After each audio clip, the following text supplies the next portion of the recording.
He's the CEO of one of the world's largest undeveloped gold projects. Welcome back to the show, Rudi Fronk of Seabridge Gold. It's been a busy year for you, Rudi. Great to be back, Daniela, and thank you. It has been busy. I've been following your activities since we spoke last year, and when we talked about KSM, a lot of people are excited to get some updates here. So, what is your focus here in 2018? Well, we had another successful drill program at KSM in 2017 at the Iron Cap deposit, which right now is the fourth deposit to be mined at KSM, starting in year 30.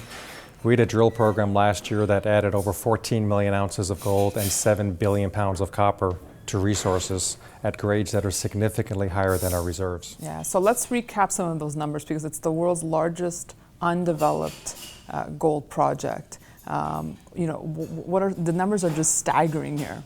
Yeah. So in terms of reserves, we have 39 million ounces of gold reserves and 10 billion pounds of copper. And that's calculated from a measured and indicated resource of 51 million ounces of gold.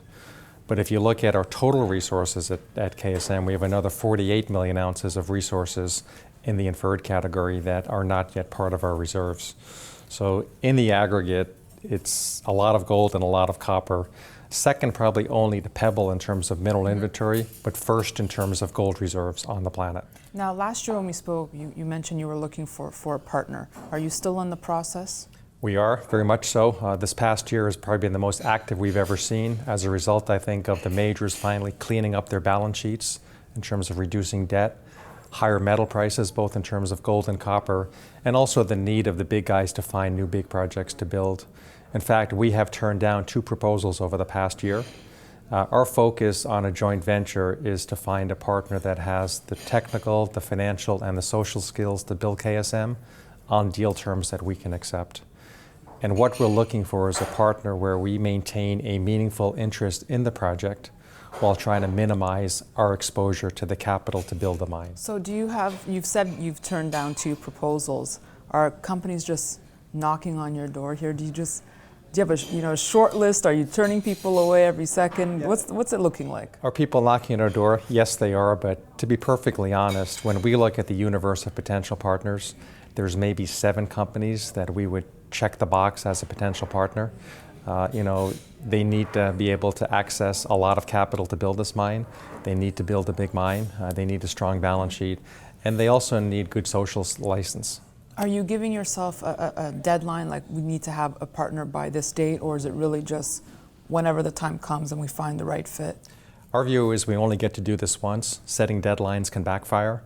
When we find somebody willing to step up on the terms that we can accept, we'll do a partnership. And until then, we'll just keep turning them down. I want to get your thoughts on the gold market right now. Do you like what you're seeing? We do. We actually write quite a bit about the gold market on our website. There's a portion of our website called The Case for Gold. We believe that the bottom of gold is in. Right now, clearly gold is range trading between 1,300 and 1,350 something.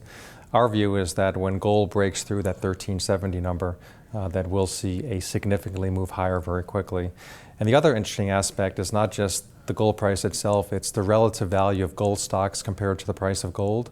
Gold stocks have gotten beat up again here recently, where gold has kind of maintained a reasonable price. And our view is that when gold breaks through that number, gold stocks are going to catch fire. Why haven't gold stocks been able to keep the pace of gold? Well, I think a lot of it is the performance in the past cycle by the gold companies. They did a horrible job in terms of managing their balance sheets, managing their projects, and I think a lot of investors lost confidence in the gold producers. I think that will come back over time. They seem to have done a good job cleaning up their balance sheets and improving their operations and lowering their total costs.